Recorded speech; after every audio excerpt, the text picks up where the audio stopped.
Isakhali discipline sporting club কর্তৃক আয়োজিত Arafat Rahman city football tournament 2025 আজকে শিরোপানি দৌড় ম্যাচে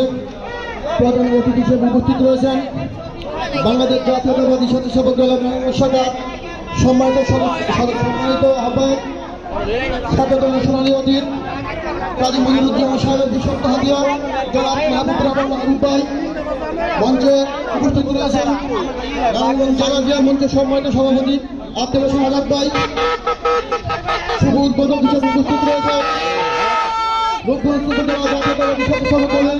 সংগ্রামী সদস্য সচিব জনাব আলী আহমদ ভাই মঞ্চে উপস্থিত রয়েছেন রূপগঞ্জ উপজেলার